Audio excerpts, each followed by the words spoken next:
Boa tarde a todas as pessoas presentes nesse painel.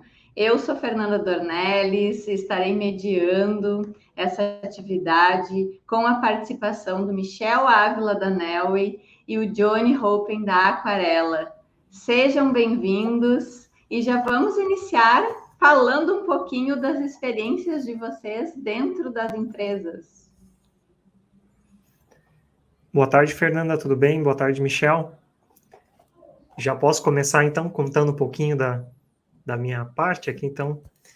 Eu sou o Johnny Hoppen, sou sócio e cofundador da Aquarela Analytics, e há mais de 10 anos estamos atuando no mercado na área de dados, né? Superamos já as estatísticas do Sebrae em relação à mortalidade das empresas pequenas que começam a entrar no mercado, e a gente já está batendo pela segunda vez aí esse desafio, né, que é empreender no Brasil. E falando um pouquinho mais do que eu faço na empresa, né, então, como fundador, normalmente, como vocês empreendedores sabem, né, no início a gente faz de tudo, e conforme a empresa vai crescendo, a gente começa a tendo que largar a mão de algumas coisas, treinar, capacitar as pessoas para que elas sejam capazes de assumir esses processos. E aí, hoje em dia, eu desenho muitos dos processos aqui, né, e estou fazendo bastante à frente da empresa, na parte comercial, no desenvolvimento de alguns modelos de negócio, e também, de vez em quando, também atuo na parte de tecnologia quando é necessário. Mas é isso aí. Muito bom. E, Michel, conta para nós um pouco da tua experiência na Nelway. Legal. Boa tarde, Fernanda. Boa tarde, Johnny. Primeiramente, obrigado pela oportunidade de estar aqui compartilhando um pouco da minha experiência. Eu sou o CDO da Nelway, que é basicamente uma função hoje que é responsável por duas disciplinas, a disciplina de produção de dados, operação de dados, e a disciplina de governança de dados.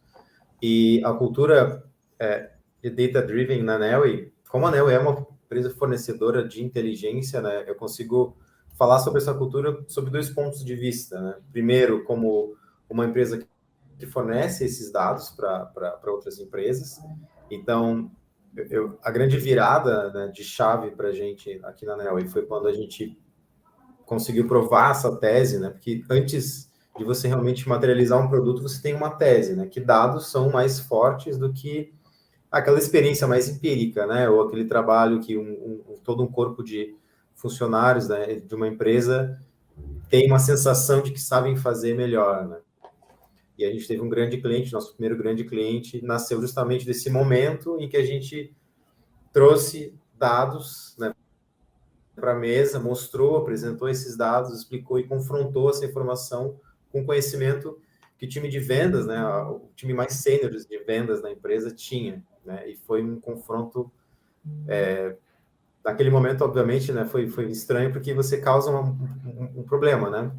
Que você confronta uma informação com outra, né? E a gente conseguiu realmente provar nossa tese de que quando você tem um trabalho de coleta de dados, você traz informações que não tem essa questão de emoção, do meu feeling, né, do meu sentimento, da minha experiência, da minha intuição, e leva isso para um plano mais numérico, de dados e fatos, a gente teve um resultado bem interessante, assim. Então, para a gente, como produto, como empresa, começou nesse momento, e olhando do meu ponto de vista de funcionário da Nel e do nosso dia a dia, por ser uma empresa de tecnologia, a gente está sempre medindo as coisas, né? A gente é meio já inclinado para esse cenário. Então, a gente está sempre querendo medir, a gente cria os OKRs, cria os KPIs, a gente cria métrica, a gente está sempre se medindo, e aí isso acaba permeando outros times e a gente começa a extrapolar isso até para a cultura, até para clima, para pessoas, para gestão de pessoas. Então, acaba permeando todas as esferas, né, todos os times. Então, isso fala muito da cultura que a gente tem aqui hoje na Nel e hoje. Muito legal, se torna DNA mesmo, né?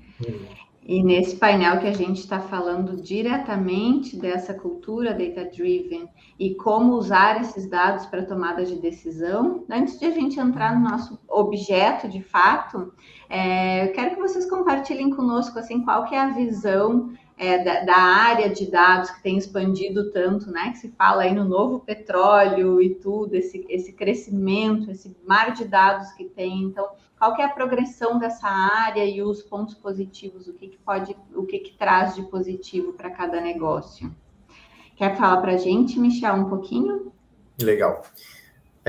Bom, eu sempre trabalhei com dados a vida toda, né? Minha primeira experiência, inclusive, já foi com os robozinhos coletores de dados.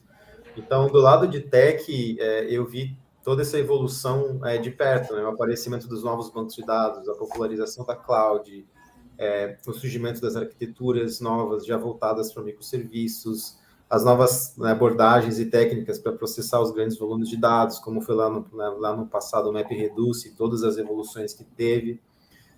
Novas ferramentas de BI, que era um assunto que parecia meio estagnado, né? E vieram outras ferramentas de BI para revolucionar o mercado. Então, olhando do ponto de vista de tecnologia, eu diria que a gente avançou muito, assim, muito, muito. Só que, do outro lado, a gente tem os consumidores dessa tecnologia, que são as empresas, e a percepção que eu tenho é totalmente diferente, assim. Então, eu ainda vejo muitas empresas ainda na primeira etapa, lá atrás, de organização dos dados, para então poder montar minimamente algum BI, para explicar o que foi no passado já, né? Que geralmente o BI é retrovisor, né? Então, algumas empresas, poucas, já estão no nível de pegar essas informações e, de repente, montar um modelo, chamar a turma de Data Science para montar algum modelo preditivo, para tentar prever o que vai acontecer. E raríssimas são as empresas que chegam no último nível de tentar já dar uma recomendação, né, de que são os modelos prescritivos. Então, eu vejo dois tempos, assim, dois movimentos bem diferentes. Assim. Tecnologia é uma evolução gigantesca, mas a nossa capacidade de absorver essas tecnologias e realmente usá-las para o dia a dia, para o negócio, não acompanhou não foi na mesma velocidade. Muito bom, porque trazendo essa pauta aqui, de alguma forma, a gente já está democratizando e dando acesso, né, a essas possibilidades e também a esses gaps encontrados. Johnny, a gente quer te ouvir também quanto a essa questão, quais suas percepções? Então, contando um pouco da minha experiência profissional, eu comecei lá em 1998, como técnico em informática, né? A instalação de Windows e aquela coisa toda, né? O PSB ainda não existia ainda, estava começando algumas padronizações. E o que eu via, né? Isso era a fronteira tecnológica das empresas, né?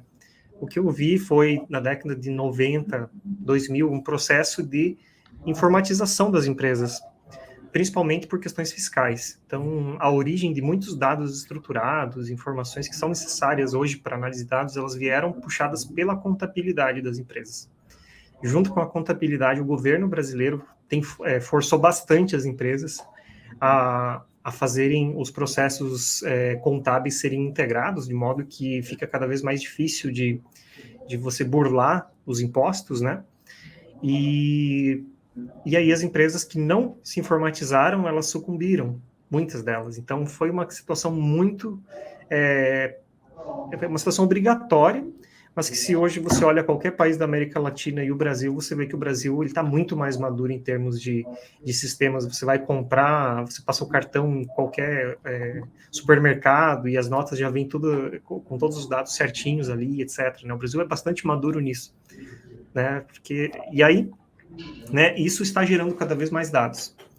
Ou seja, na onda da informatização, a gente conseguiu virar muitas empresas a se tornarem informatizadas, e agora vem a nova onda, que é a onda analítica, né? E assim, eu imagino daqui a 10 anos, se você também não tiver se você não entrar nessa onda agora, talvez você também tenha sucumbido, né? Porque tudo está virando isso. Muitas são as tecnologias que estão fazendo elas levantarem, como o Michel falou, né? A internet está muito mais disponível, as arquiteturas já estão cada vez mais integradas. Agora, com o 5G, vai ter informações vindo da lâmpada da tua sala, vai ter informações vindo inclusive de coisas inúteis, mas elas vão estar chegando, e aí a gente chega num gargalo que é a falta de profissionais para dar conta de tudo isso, tá?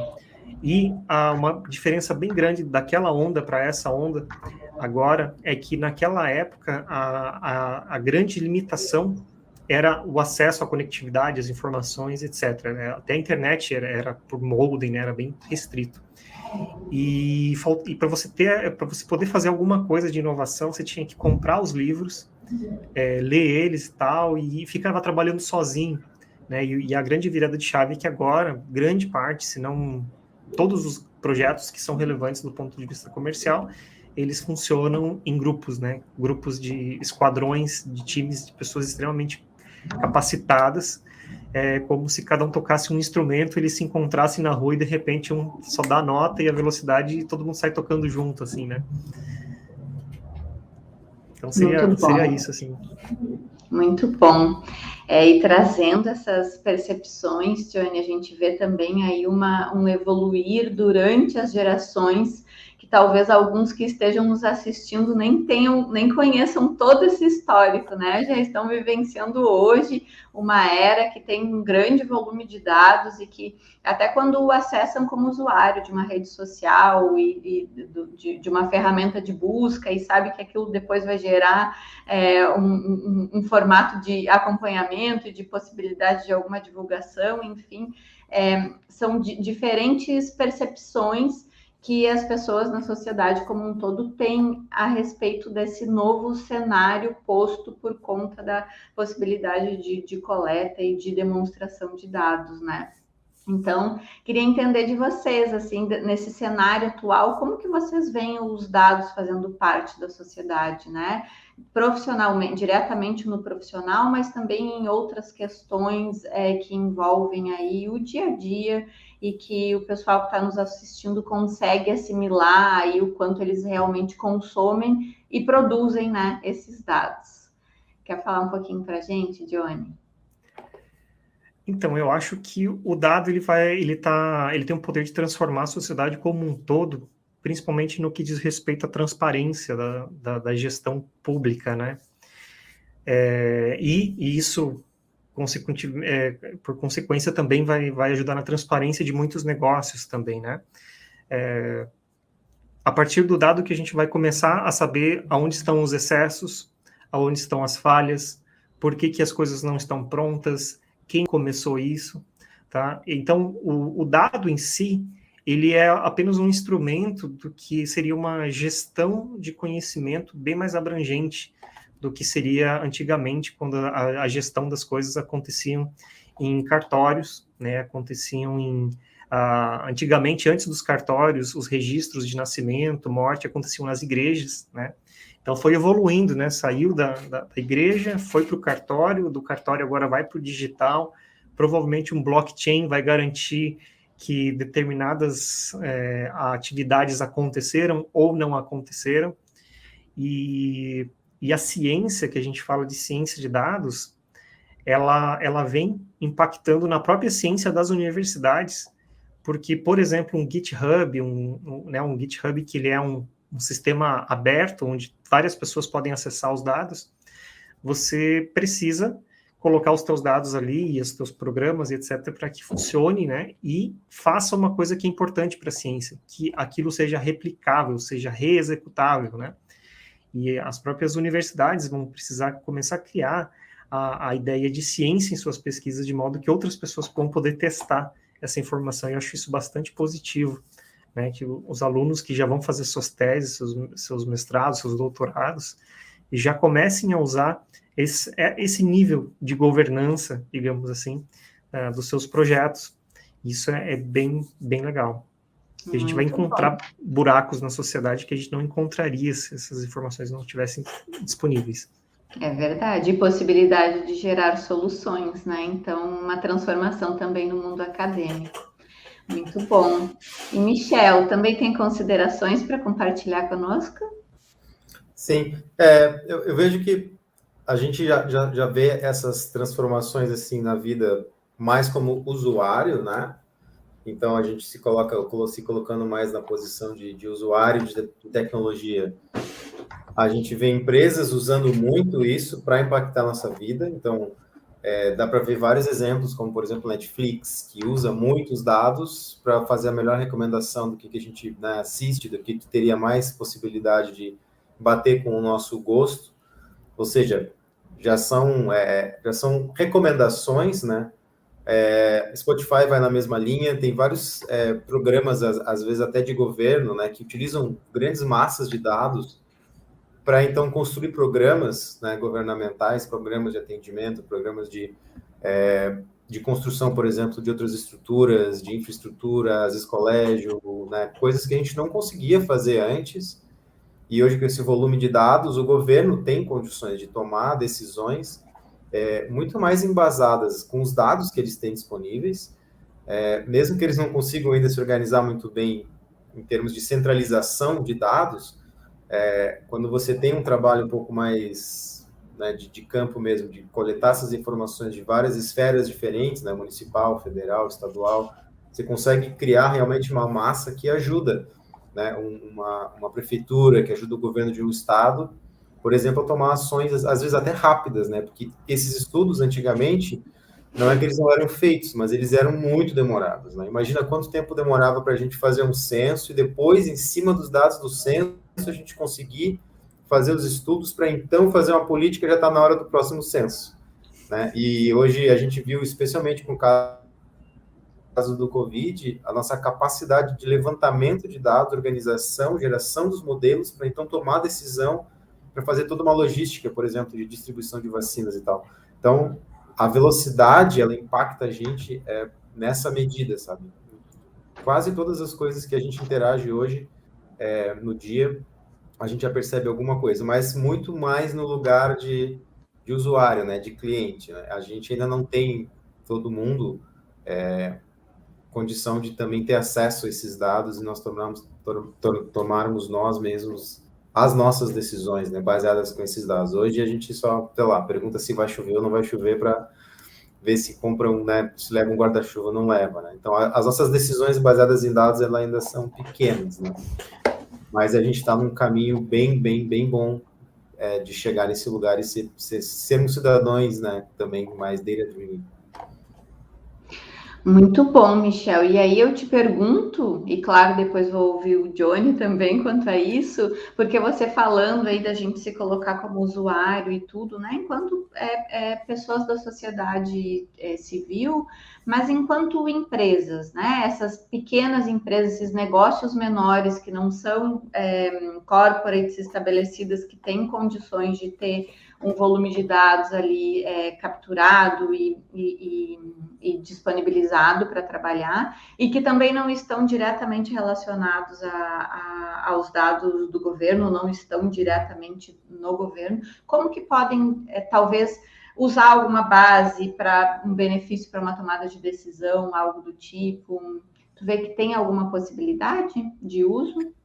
Sem sombra de dúvidas, né? Uma das grandes finalidades, das grandes missões de quem trabalha com analytics é a democratização dessa tecnologia, dessa abordagem, né?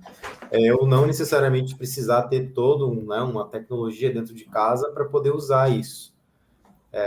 Então, eu citaria algumas dicas, assim, para começar, mais basilares, né? Falando de empresas pequenas, startups. A primeira questão de todas, na minha opinião, aqui seria a clareza absoluta do problema a ser atacado. Não, geralmente, nossa, eu queria muito ser data-driven, eu queria fazer um modelo, eu queria analytics, mas não sabe exatamente o que quer resolver com aquilo. Né? E, às vezes, a solução para aquele problema nem é tão elaborada assim. Né? Você consegue resolver aquele problema de um jeito mais simples. Então, especialmente para empresas pequenas, onde isso pode, de repente, ter um custo maior, eu não recomendo usar por usar, sabe? Só para dizer que está na onda. As empresas pequenas, elas têm seus problemas para serem resolvidos, não necessariamente com esse tipo de tecnologia. Então, tem uma clareza absoluta do problema, né, que aquela empresa quer resolver, especialmente com o corpo, né? Geralmente, o Johnny falou, eu sou... No início ali, eu fazia de tudo. Então, geralmente tem um grupo pequeno de pessoas. Se todo mundo não concorda que aquilo é um problema que precisa ser resolvido, também não vai funcionar muito bem. Por mais que você tenha uma super tecnologia, os melhores dados e analytics, se a galera não olha e fala que aquilo é um problema de verdade, já começou errado. Então, a minha primeira dica seria essa, a clareza no problema. A segunda, procurar essa inteligência como um serviço, porque de fato é caro. Geralmente o business da empresa não é inteligência para negócios, né? Então, várias empresas com vários objetivos diferentes e produtos diferentes. Então, se consegue encontrar uma empresa que provê serviços, que provê os dados, que consegue fazer e gerar essa inteligência já pronta, vale muito mais a pena do que contratar um time para fazer isso dentro de casa. É a mesma coisa quando a gente pensa hoje em máquina, né? Você vai comprar máquina ou vai simplesmente pegar máquinas dentro de uma nuvem e fazer toda a tua infraestrutura lá dentro? É a mesma ideia. Então, minha segunda dica seria essa, tentar procurar isso como serviço, né? Isso vai ser uma distração para a empresa se ela quiser abrir um time, construir um time, montar um time para fazer isso internamente. A terceira dica seria menos é mais, então, preferir dados com qualidade. Grandes volumes de dados geralmente vão trazer muito mais ruído, especialmente se não forem curados, muito mais ruído do que informação. Então, se você tem poucas informações, poucos dados, mas eles têm qualidade, você com certeza vai ter um resultado melhor. E aí, a última dica seria conectar esse projeto de forma clara ao sucesso da empresa. Algum indicador, alguma coisa de sucesso da empresa.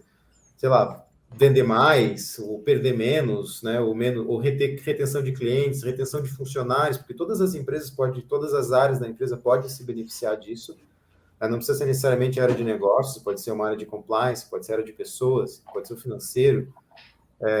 Se você conseguir conectar de alguma forma esse projeto com o objetivo da empresa, você vai ser bem sucedido e aí você consegue voltar e falar, olha, tivemos um super resultado aqui, vamos fazer mais disso, vamos aplicar em outra área, vamos pegar um novo problema.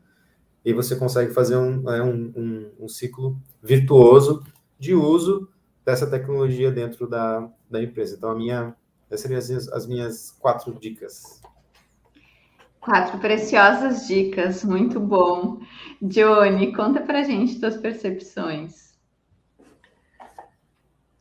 Então, falando de indicadores, né, o que vai formar a análise de dados e o que vocês vão usar para tomar decisões são indicadores, né?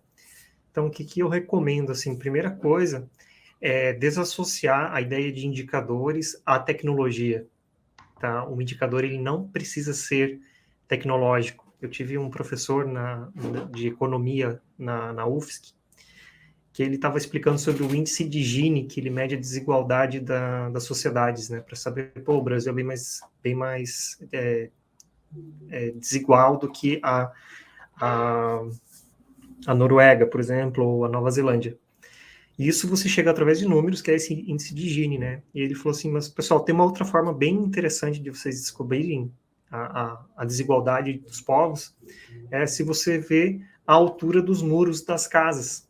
Então, aonde você estiver vendo os muros mais altos, é porque a desigualdade é maior. E onde você não vê muro, nada, você vai ver que a desigualdade é menor. Mesmo em lugares ricos, onde todo mundo é rico, ou mesmo em lugares pobres, né? E aí isso eu sempre vim pensando, né? Como que você pode descobrir indicadores que te dão informações preciosas para tomar a decisão, mas que não precisa estar dentro de uma calculadora, estar dentro né? Você pode sentir, né? E para quem é empreendedor precisa confiar muito no feeling, né? A gente não consegue ter as informações todas prontas. No início a gente se assusta um pouco porque é muita coisa para fazer, mas depois continua a mesma coisa. Você tem que continuar sempre, né? Olhando as informações e acreditando no teu direcionamento, né? E aí um outro exemplo, assim, né? De coisas simples que vocês podem tomar como exemplo quando eu estava na Holanda, fui morar lá numa república de estudantes, fiquei chocado que o pessoal era muito bagunceiro, era muito mais desorganizado do que os brasileiros aqui, né? Você chega lá esperando que vai ser tudo organizado, né? E os caras fazia 6 meses, ou talvez 1 ano, que eles tinham parado de usar a cozinha porque eles não conseguiam entrar mais por causa do lixo que tinha ficado lá dentro. E aí eu não acreditei naquilo, sabe? Tipo, cara, eu vim lá do Brasil aqui para organizar essa coisa aqui, liberar o espaço para pelo menos usar a cozinha. E aí, qual que foi a ideia, né? A estratégia de uso de indicadores, né? Eu fui lá, fiz todo o trabalho de limpar a parte mais grossa, né? Que é sempre assim, né? Alguém tem que tomar ação e vai lá no terreno baldio e faz aquela primeira limpeza, né? E aí eu combinei com o pessoal o seguinte, a gente vai colocar o nome de cada um dos moradores aqui, e cada vez que alguém baixa o lixo lá pro térreo, faz um risquinho aqui na parede, aqui no papel, e aí a gente sabe que quando começar a acumular, a gente olha aquele que tem menos risquinhos, e aí cada um já sabe de quem que é a vez de fazer o trabalho, né? Então isso resolveu o problema. Até chegar na quinta ou sexta vez que eu percebi que estava errado a forma que se fazia os risquinhos. Porque nós, brasileiros, escrevemos o risquinho e vamos formando um quadradinho e depois cortamos o quadrado, assim, né? E os holandeses e alemães, eles fazem 4 riscos e depois eles cortam os riscos, né? E aí eu não sabia se aquilo era um cancelamento do indicador deles, ou o que era, até que depois eu fui entender que tinha um aspecto cultural sobre os símbolos de como a gente usa as coisas, né? Então, não se preocupem com tecnologia, se preocupem com o significado das coisas, como que você vai utilizar isso para tomar uma decisão e deixar a tua casa sempre limpa e funcionando sozinha, sabe? Os teus processos e etc. E tem uma outra notícia legal, vocês não precisam construir tudo o tempo todo, que o empreendedor, ele quer revolucionar o mundo, né? Ele quer arrumar a sinaleira do bairro, ele quer arrumar a porta do condomínio, ele quer fazer um monte de coisa. E isso toma muito tempo, e vocês têm que ser focados naquilo que vocês são realmente bons, né? Então, nessa questão de indicadores, né, prestem atenção sobre processos comerciais, veja se o CRM que vocês estão usando para o comercial lá, se ele já não gera os indicadores automaticamente, né, de quantas pessoas você contactou, né? E façam um exercício com os times de vocês, até com a esposa, com o marido, com o cachorro, né? De se expressar em dados, né? Pegar um gráfico e poder ler ele, né? Explicar para alguém, olha, essa subida aqui quis dizer isso, porque aconteceu tal coisa, depois a gente fez aquilo. E fazer um storytelling, né? Contar histórias em cima dos dados. É um exercício bem interessante para vocês irem tomando boas decisões e evoluindo no processo. E é bem divertido, tá? Eu recomendo bastante. Depois, quando vier tecnologias, elas vão mudar, muitas coisas vão acontecer, mas essas questões core, assim, elas continuam. Isso que é legal. Muito Desculpa bom. a viagem. Foi ótimo, ótimo, porque trouxe luz aí. Muitas vezes se ilude imaginando que tem que ter muitas ferramentas de ponta, e aí essa pessoa que está começando uma startup não tem esse investimento, então como que faz, né? E aí dessa fala, vários insights provavelmente foram despertados aí no pessoal que está assistindo, porque vem, né, a possibilidade de fazer manualmente, o entendimento de que tem que alinhar essa forma de coleta, tem que ser divulgado para todos, para que não tenha problema, entre várias outras coisas aí. Muito legal. E aí, para a gente dar continuidade a essa troca de ideias com vocês, né, para entendermos como que esses profissionais de outras áreas, né, que não trabalham necessariamente direto com dados, o core do negócio não são os dados, que provavelmente é a maioria do pessoal que está assistindo aqui, como que eles mudam essa mentalidade, né, para terem um mindset embasando com dados, para acertar essa tomada de decisão e para contribuir, não fazer uma coisa só pela percepção. Acho que o Johnny pode falar um pouquinho para a gente e depois o Michel, por favor. Então, deixa eu ver se eu entendi a pergunta. Seria mais ou menos como que profissionais de outras áreas poderiam ter esse modelo mental baseado em dados. Tá. Né? A gente está falando aqui de eles buscarem, seja manualmente, ou seja com as bases disponíveis, seja com ferramentas mais simples ou com algo mais tecnológico, mas acertarem esse investimento. Acho que veio nas falas vieram esses exemplos e tem outras situações, mas com que quem não tem como core do negócio dados, como que essas pessoas que por vezes têm até medo de número, de matemática e querem exercer ali o que eles conhecem tecnicamente, não tem a ver com isso. Porém, os dados podem ajudar, né, na tomada de decisão do negócio ou no planejamento de uma próxima onda. Então, tem alguma dica de como usarem os dados nesse caso?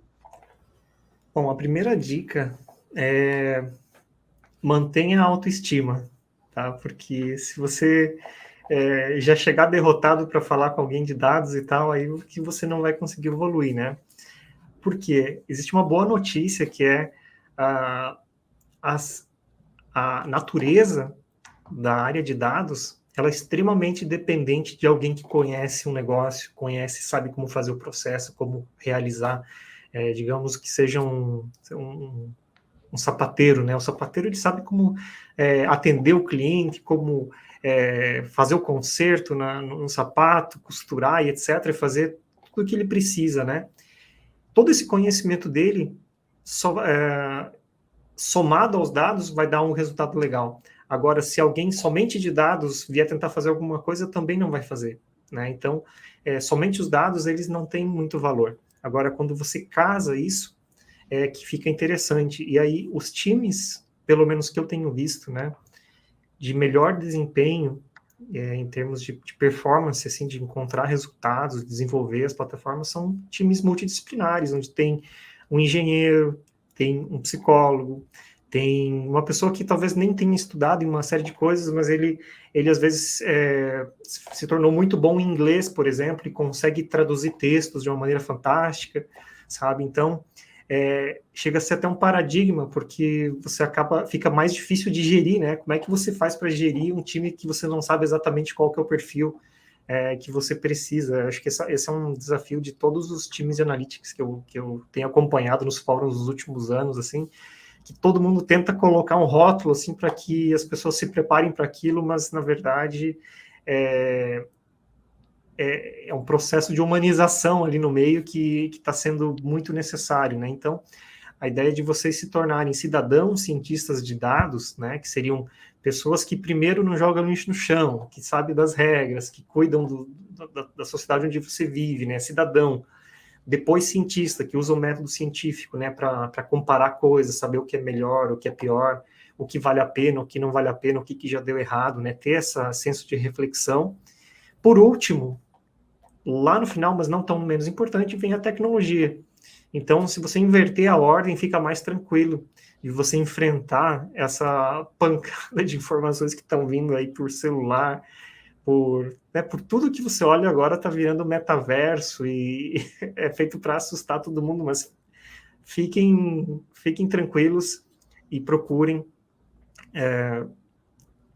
focar em resolução de problemas e se comunicarem muito bem. Muito bom. Ótimo, Michel. Compartilha conosco, por favor. Boa. Vou tentar não chover no molhado, tá? Até sendo mais objetivo aqui. A minha sugestão aqui é começar pequeno, né? Faz baby steps mesmo.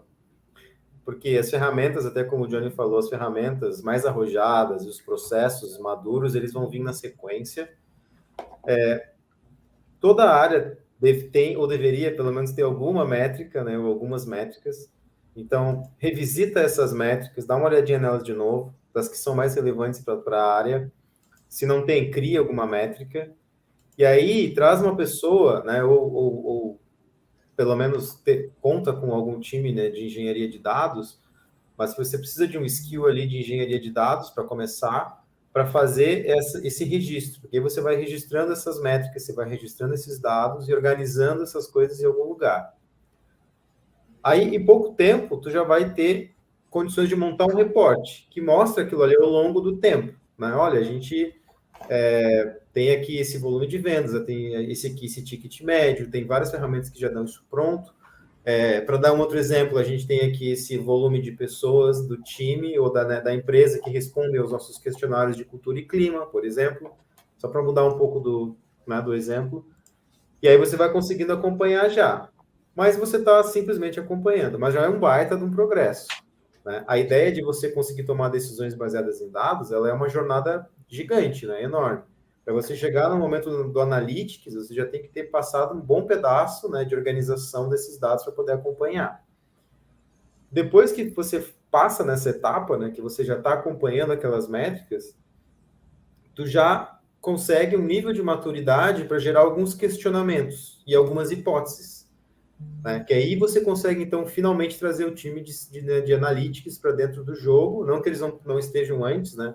Mas eles vão conseguir realmente trabalhar no que eles mais sabem fazer para testar algumas hipóteses em cima desse cenário que eles estão acompanhando, né? Isso aqui aconteceu tal coisa, eu acho que foi por causa disso. que são hipóteses que podem ajudar a explicar, né, os eventos, que geralmente é onde o Analytics tenta entrar, né, explicar o que está acontecendo através de algum modelo. Então, você já consegue ter os primeiros modelos. Olha, eu acho que a gente vai ter um turnover aqui na empresa por causa disso aqui. Eu acho que a gente vai poder vender mais por causa disso aqui. Você começa a ter algumas projeções, né? E aí, por último, que é o nirvana da jornada toda, é quando você consegue já ter os modelos prescritivos. Então, você começou lá, né, lá no início, organizou, fez os reportes, fez os modelos prescritivos, e aí você já está no último lugar, que é quando chega uma mensagem, imagina que você é alguém, por exemplo, do time de pessoas, você recebe uma mensagem falando, olha, dá uma olhadinha na pessoa tal, faz um tempo que ela não responde isso, faz um tempo que tem tal coisa, isso e aquilo, tô vendo alguns sinais que geralmente indicam que essa pessoa vai embora da empresa. Vai lá conversar com ela para ver o que está acontecendo, que existe essa chance. Ou seja, nem necessariamente você precisa ficar acompanhando os reportes, porque você sabe que tem uma inteligência maior por trás que vai te dar esses insights, né? Mesma coisa para um cliente. Olha, diminuiu o contrato, fez isso, fez aquilo, tal coisa, não respondeu o NPS. Dá uma olhadinha, porque geralmente, né, a cada 10 clientes que fazem esse comportamento, 8 deles vão dar churn em até 6 meses. Você tem 6 meses para tentar reverter essa perda desse cliente. E aí tu vai lá. Então, qualquer área consegue fazer isso, né? Qualquer time, é só não querer fazer tudo de uma vez só e tudo, né? Chegar lá no finalzinho, que é esse nirvana, né? Dos modelos prescritivos e trilhar todo o caminho, passo a passo, direitinho, desde o início, né? Então, esse seria o meu comentário sobre esse item aí. Muito bom, ótimo ouvir vocês, porque cada um traz uma visão e se complementam, com certeza está sendo muito rico para todo mundo. Quando a gente fala de todas essas possibilidades, né, tanto daquele que está mais júnior, estruturando uma forma de medição e vai fazer o uso do dado, todas as outras fases até chegar nessa análise prescritiva, e aí, de fato, né, anteceder ali o que está acontecendo para que alguma ação preserve o negócio ou a pessoa, o cliente, enfim, a gente tem uma distância aí, tem empresas que se encaixam, né, mais para maturidade, mais para imaturidade, mas ainda assim a cultura, essa cultura data-driven, ela é muito importante. E aí, eu queria que vocês trouxessem, assim, dessa importância, desses diferenciais de uma empresa, seja micro, pequena, média ou grande, né, de estar fazendo uso disso ou não. A gente pode começar com o Johnny e trazer esses comentários para o pessoal. Então, sobre a cultura da data-driven, ele é como um processo cultural, ele é uma coisa que demora, não é uma coisa que você compra e aí você tem, né? É uma coisa que você começa a modelar o que você já tem para algum direcionamento, né, de dados. E uma coisa legal é começar a fazer exercícios, né, dentro da empresa para... não basta simplesmente usar os gráficos e as ferramentas do BI se você não tomar a decisão, né? Então, um exercício bem legal, assim, só para que... Tô falando mais para quem está começando bem, assim, né? Que quando você detecta um padrão em dados, ele só faz sentido se você toma uma decisão para aproveitar esse padrão, né? Então, por exemplo, eu quero visitar um museu X, né? Você pode ir ali no Google, coloca o nome do museu, e ele vai aparecer a frequência de pessoas ao longo do horário dos dias, né? Ou você quer ir fazer compras e você não gosta de ficar na fila lá, se incomodando, esperando um monte de gente passar na tua frente. O que você faz? Você olha ali no Google, vê que horas que tem o maior movimento, e aí você escolhe justamente o oposto, onde você tem menos pessoas frequentando o local, né? E aí são vários exercícios que você tem que ir cultivando, né?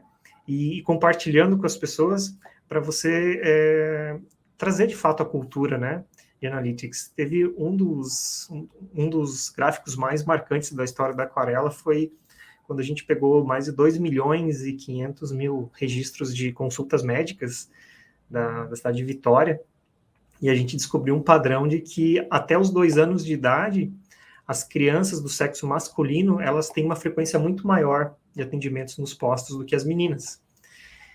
Depois que vem a puberdade, os meninos eles param de ir. As meninas começam a frequentar cada vez mais os postos de saúde, hospitais, etc. E os meninos, os homens, né, eles entram num vale de imortalidade, assim, porque eles só vão lá se são obrigados a ir, foram amarrados, né, para ir pro hospital.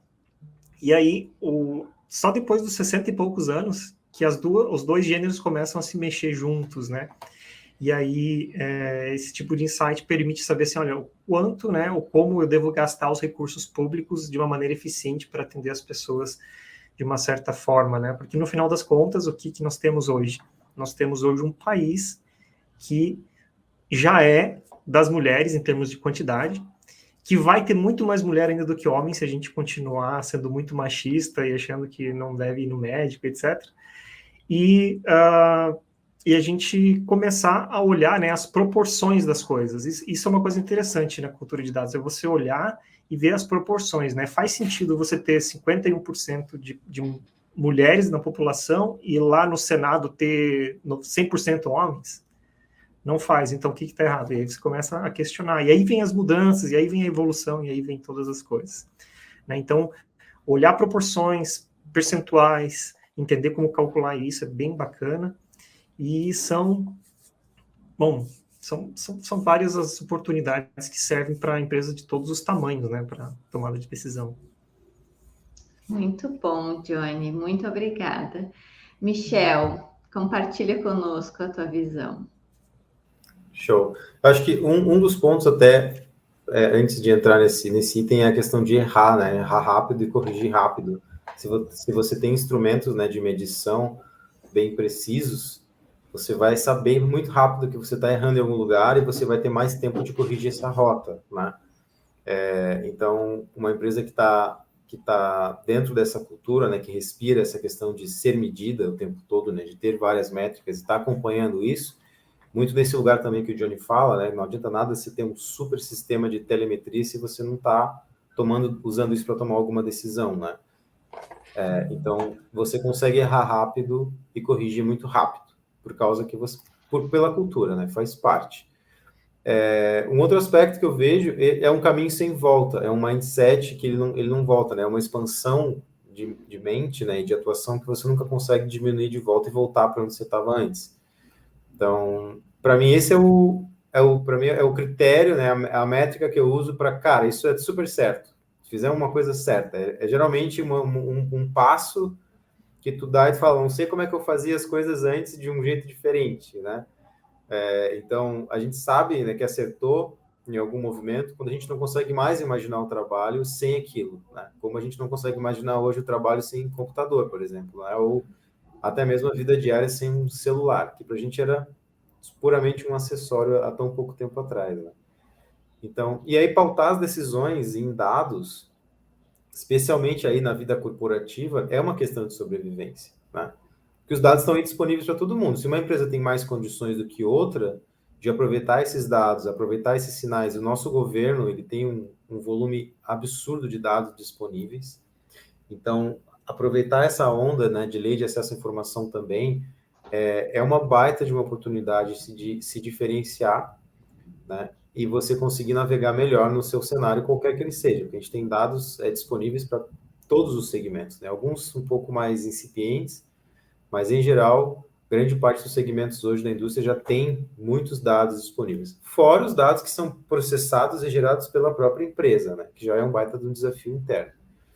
Então, é uma questão de sobrevivência, né?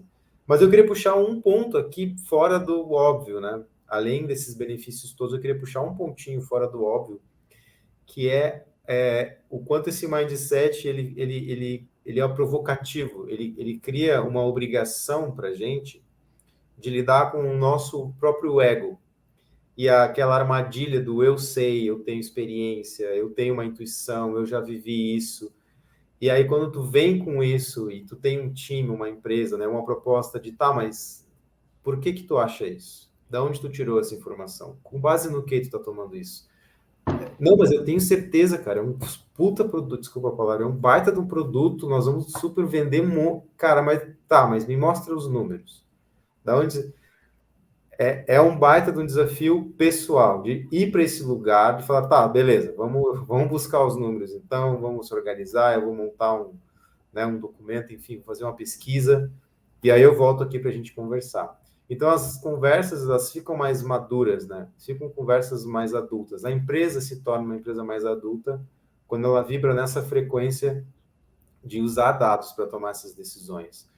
Então, até parafraseando o que o próprio Johnny falou, é um processo de amadurecimento mesmo. Então, ele é demorado, faz parte de um processo, mas ele nos amadurece em várias dimensões diferentes, né? E eu não vejo nenhuma contraindicação para um movimento desse. Ele só traz benefícios para a empresa, para os profissionais que fazem parte, né, que entram começam a vibrar nessa frequência de tomar decisões e tocar a empresa e tocar, né, o dia a dia da empresa usando dados.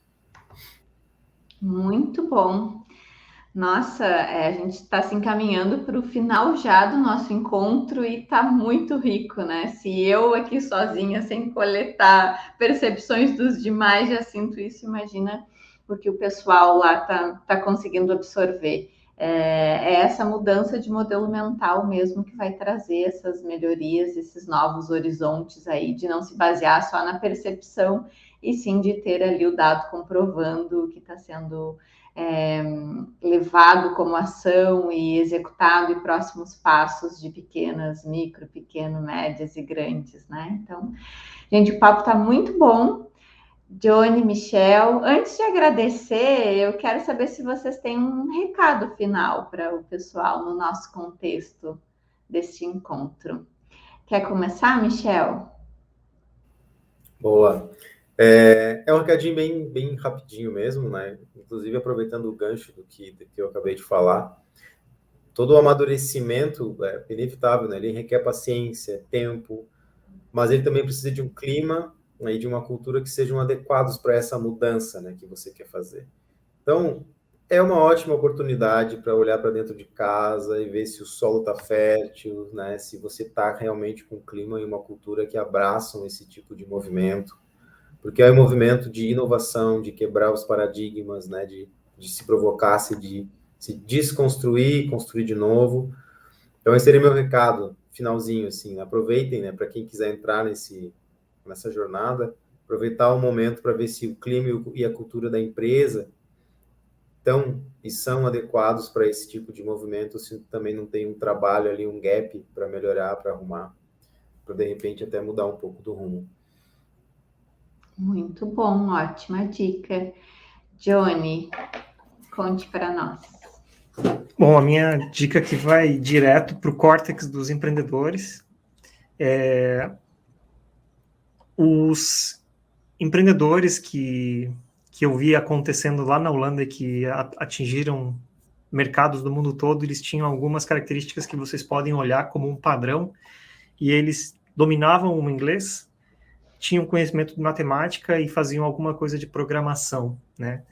E espero que vocês enfrentem esses desafios, possam formar empresas que um dia sejam multinacionais brasileiras, que possam fazer a gente não vender a soja bruta ou a carne, ou a gente chega a vender até o boi inteiro para o outro país, né? Que a gente consiga agregar valor do conhecimento que a gente desenvolve aqui e que vocês se desenvolvam. E se alguma das dicas aqui que foram dadas, né? Se elas forem úteis de alguma forma, né? Aí eu peço para seguir a Aquarela no LinkedIn, Aquarela Analytics, fiquem à vontade lá, que a gente vai estar sempre colocando mais dicas também. Podem seguir a Nelway também. E a gente está tocando a vida aqui, desenvolvendo coisas no Brasil, né? E a gente tem bastante orgulho de estar fazendo isso na raça. E é assim que tem que ser mesmo. Beleza, gente? Boa sorte para vocês na vida de empreendedores, nos pitches, nas noites sem dormir, tá? Vai ter vários, e vamos em frente. Muito bom. Esse Brasil gigante, né, com uma população muito grande, com um perfil criativo, agregando esses conhecimentos técnicos, tem muito mais ainda para conquistar e progredir, e é nisso que esse programa acredita e por isso aposta tanto em vocês. Mais uma vez, Johnny, Michel, obrigada, foi uma honra, aprendi muito com vocês aqui nessa tarde. E para quem está assistindo, pessoal, temos ainda um painel para finalizar, com a Morgana da B Startups, com o André da Involves, o Júnior da Startse. E assim nós estamos encerrando o nosso terceiro painel do Innovative Experience. Fiquem aí aguardando o último, que também vai super valer a pena. E a gente agradece esse momento que ficaram conosco aí, absorvendo desse conhecimento desses dois feras e que muito nos trouxe aprendizados. Muito obrigada, pessoal. Beijo grande. Até uma próxima. Obrigado, gente. Obrigado, Fê. Obrigado, Johnny. Tchau, tchau. Ótimos negócios, pessoal. Tchau, tchau. Tchau, tchau.